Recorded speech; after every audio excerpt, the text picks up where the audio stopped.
Good morning, children. I hope you all are well and you are taking all the necessary precautions directed by our Prime Minister, Mr. Modi. बच्चों, आज मैं आपकी English book शुरू करने जा रही हूँ. आपकी इंग्लिश बुक का नाम है integrated English and the first unit is power of art.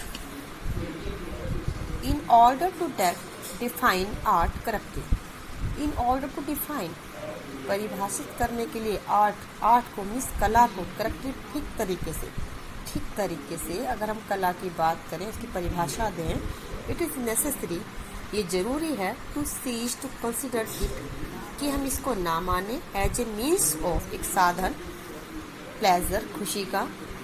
इसके लिए ज़रूरी है कि हम ये समझें कि यह एक खुशी का साधन नहीं है. And to consider it as one of the conditions of life, इसको हम जीवन की शर्तें माने. मीन इन दिस वे, अगर हम इस तरीके से देखें, वी सी दैट, हम देखते हैं कि art is one of the means of communication, कि आर्ट कम्युनिकेशन का मीन्स संचार का एक साधन है बिटवीन मैन एंड मैन, एक आदमी से दूसरे आदमी के बीच. कहने का मतलब ये है कि अगर हम कला को समझना चाहते हैं, उसकी परिभाषा ठीक से देना चाहते हैं, तो सबसे पहले ये ज़रूरी है कि हम इसको खुशी का माध्यम ना समझें, हम इसको जीवन की शर्तें समझें. और इस तरीके से अगर हम देखते हैं तो कला एक आदमी से दूसरे आदमी के बीच में वार्तालाप यानी संचार का एक माध्यम है. यानी हम अपनी बात को दूसरे व्यक्ति को अपनी कला के द्वारा बता सकते हैं. To evoke in oneself a feeling, अपने अंदर एक फीलिंग जब हम लाते हैं, that one has once experience. जैसे कोई कलाकार है, मान लिया मैं कोई कलाकार हूँ, मुझे कोई कला आती है, तो अगर मैं अपने अंदर ये फीलिंग मैं ले आई, ये फीलिंग मैं ले आई और एक्सपीरियंस किया, उसका अनुभव किया, and has to transmit that feeling, तो उसी फीलिंग को, उसी इमोशन को मैं दूसरे आदमी में ट्रांसमिट कर दूँ, मीन्स भेज दूँ. यानी जो मैं फील कर रही हूँ वो दूसरों को फील करा दूँ अपनी कला से, through forms and colour, sounds और मूवमेंट. फॉर्म से यानी रूप से, अपनी आर्ट के रूप से, कलर से, आवाज़ से या मूवमेंट से. क्योंकि कला क्या है? कला गाना भी हो सकती है, कला पेंटिंग भी हो सकती है, कला सामाजिक सेवा भी हो सकती है. हमारे अंदर क्या खूबी है, क्या कला है, उसके द्वारा मैं अपनी जो फीलिंग मेरे अंदर आती है, उस फीलिंग को कलर, साउंड, फॉर्म और मूवमेंट से दूसरे को के अंदर भी वो फीलिंग ला सकूं. इन दिस यूनिट, इस यूनिट में the students will find two artist. Student दो आर्टिस्ट के बारे में पता लगाएंगे, पढ़ेंगे, हु आर मैचलेस, जिनका कोई मैच नहीं है, मीन्स जो अतुलनीय है, जिनकी तुलना नहीं की जा सकती, in their respective fields of art, अपनी अपनी कला के क्षेत्र में.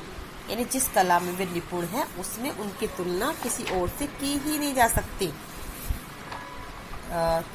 दैट इज आई का मतलब दैट इज, अर्थात द काइट मेकिंग वाले, एक आर्टिस्ट काइट मेकिंग वाले ने एक काइट बनाते थे, एक आर्टिस्ट ऐसे ही. एंड द पेंटिंग्स, और एक दूसरे जो कलाकार हैं वो पेंटिंग के हैं. ये दो कलाकार आप हमें यहाँ पर दिखाई दे रहे हैं ना, तो दो कलाकार के बारे में हम अगले चैप्टर में पढ़ेंगे.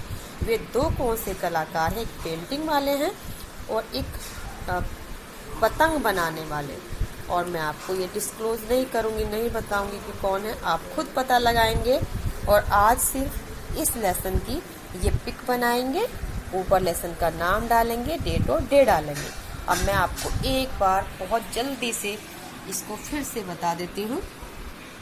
पावर ऑफ आर्ट, आर्ट की ताकत. In order to define art correctly, art को अच्छी तरह से परिभाषित करने के लिए, it is necessary to cease to consider as a means of pleasure and to consider as one of the conditions of life. हम इसको एक खुशी का साधन ना माने और अपने जीवन की शर्तें ना माने. व्यूइंग इन दिस वे, इस तरीके से देखें तो we see that art is one of the means of communication between man and man. अगर हम देखें तो आर्ट क्या है? आर्ट वास्तव में एक आदमी से दूसरे आदमी के बीच में संचार का माध्यम है। To evoke in oneself a feeling that one has once experience and has to transmit that feeling to others through forms and colours, sounds और मूवमेंट्स। इसका मतलब ये है कि जो कलाकार के अंदर फीलिंग आती है, जो उसने उसका अनुभव किया, उसको वह उस फीलिंग को, उस अनुभव को दूसरे आदमी को भी करा सके, उसके अंदर भी वो फीलिंग ला सके, उसके अंदर भी वो अनुभव ला सके। किसके द्वारा? अपने कलर से, साउंड से, मूवमेंट से या फॉर्म से, मीन्स रूप, रंग, आवाज या गति के द्वारा। इन this unit the student will find 2 artist who are matchless in their respective fields of art। Students इस यूनिट में 2 ऐसे कलाकारों के बारे में पढ़ेंगे जो अपने अपने क्षेत्र में अतुलनीय रहे हैं। The art kite making and the paintings, जो काइट मेकिंग में बहुत अच्छे रहे हैं और दूसरे हैं वो पेंटिंग में बहुत अच्छे रहे हैं। Bye bye, have a good day.